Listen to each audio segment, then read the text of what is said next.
பாலவேல் சக்கரவர்த்தி. தெலுங்கு மக்கள் குறித்து சர்ச்சைக்குரிய வகையில் பேசிய வழக்கில் ஐதராபாத்தில் தலைமறைவாக இருந்த நடிகை கஸ்தூரி அதிரடியாக கைது செய்யப்பட்டுள்ளார். வேறொருவரின் செல்போனை பயன்படுத்தி வந்த கஸ்தூரியை கட்டம் கட்டி சென்னை போலீசார் கைது செய்தது எப்படி? ஒருத்தனை உணர்வை அழிப்பதும் அடையாளத்தை அழிப்பதும் இனப்படுகொலைதான். கடவுள் இல்லை அப்படின்னு நீங்க சொன்னா யார் நம்புவா? 4 பேரும் ஒத்துமையா இருந்தா இந்து சமுதாயத்தை யாருமே ஒண்ணுமே பண்ண முடியாது. பிராமண அடிவருடி சொம்பு எப்பவோ வந்த பிராமணர்களை நீங்க தமிழர்கள் இல்லைன்னு சொல்ல நீங்க யாருங்க தமிழர்கள்? அந்தப்புற மகளிரோட சேவைக்கு செய்ய வந்தவர்களெல்லாம், தெலுங்கு பேசினவர்களெல்லாம் இன்னைக்கு வந்து தமிழங்கள் இனம்.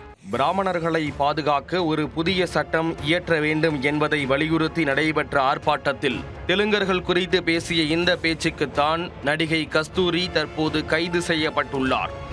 எதையும் சந்திக்க தயார் என்று வீரவசனம் பேசிவிட்டு போலீஸ் விசாரணைக்கு அஞ்சி தலைமறைவானவர் சிக்கியது எப்படி? வன்கொடுமை தடுப்புச் சட்டம் போன்று பிராமணர்களை பாதுகாக்க ஒரு புதிய சட்டம் இயற்ற வேண்டும் என்று மத்திய மாநில அரசுகளை வலியுறுத்தி சென்னை எழும்பூரில் ஆர்ப்பாட்டம் நடைபெற்றது. இந்து மக்கள் கட்சி சார்பில் கடந்த 3ஆம் தேதி நடைபெற்ற இந்த ஆர்ப்பாட்டத்தில் நடிகை கஸ்தூரி பங்கேற்றார். அப்போது பேசிய அவர் தெலுங்கு பேசும் மக்கள் குறித்து சர்ச்சைக்குரிய வகையில் கருத்து தெரிவித்தார். இதற்கு தெலுங்கு பேசும் மக்கள் மட்டுமின்றி பல்வேறு தரப்பினரும் கண்டனம் தெரிவித்தனர். ஆனால் தனது கருத்து குறித்து சிலர் திரித்து பேசுவதாக குற்றம் சாட்டி விளக்கமளித்திருந்தார். அதேவேளையில் கஸ்தூரி மீது உரிய நடவடிக்கை எடுக்க கோரி பல்வேறு பகுதிகளில் உள்ள காவல் நிலையங்களில் புகார்கள் அளிக்கப்பட்டன. இதன் ஒரு பகுதியாக அகில இந்திய தெலுங்கு சம்மேளனம் சார்பில் சென்னை எழும்பூர் காவல் நிலையத்தில் புகார் அளிக்கப்பட்டது. இதன் பேரில் நடிகை கஸ்தூரி மீது 4 பிரிவுகளின் கீழ் வழக்கு பதிவு செய்யப்பட்டது. இதையடுத்து அவரிடம் விசாரணை நடத்துவதற்கு எழும்பூர் போலீசார் முடிவு செய்திருந்தனர். இதனிடையே தனக்கு முன்ஜாமீன் கோரி உயர்நீதிமன்ற மதுரை கிளையில் கஸ்தூரி மனு தாக்கல் செய்திருந்தார்.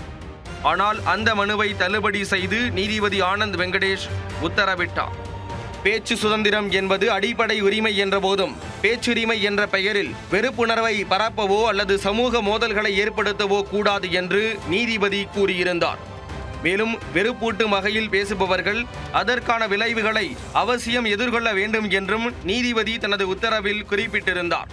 இதைத் தொடர்ந்து நடிகை கஸ்தூரியிடம் விசாரணை நடத்த சென்னையில் உள்ள அவரது வீட்டிற்கு போலீசார் சென்றனர்.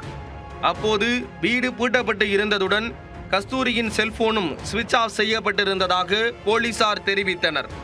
பின்னர் தலைமறைவான கஸ்தூரியை கைது செய்ய 2 தனிப்படைகள் அமைக்கப்பட்டு தேடுதல் வேட்டையில் போலீசார் இறங்கினர். தெலுங்கர்கள் குறித்து சர்ச்சைக்குரிய வகையில் பேசிய கஸ்தூரி தெலுங்கானா மாநிலம் ஹைதராபாத்தில் பதுங்கியிருப்பதை போலீசார் கண்டுபிடித்தனர். அவருக்கு சினிமா தயாரிப்பாளர் ஹரி என்பவர் அடைக்கலம் கொடுத்ததும் தெரிய வந்தது.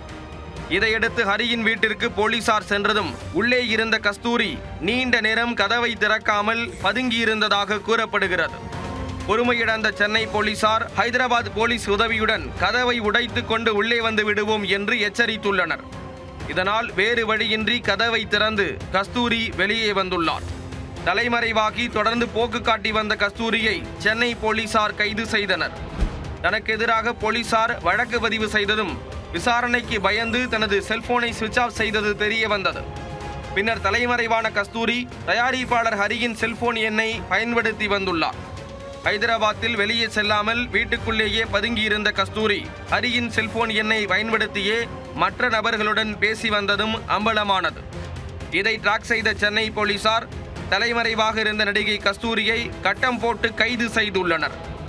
சனிக்கிழமை கைது செய்யப்பட்ட கஸ்தூரியை சென்னை அழைத்து வந்த போலீசார் அவரிடம் தொடர்ந்து விசாரணை மேற்கொண்டு வருகிறார்கள்.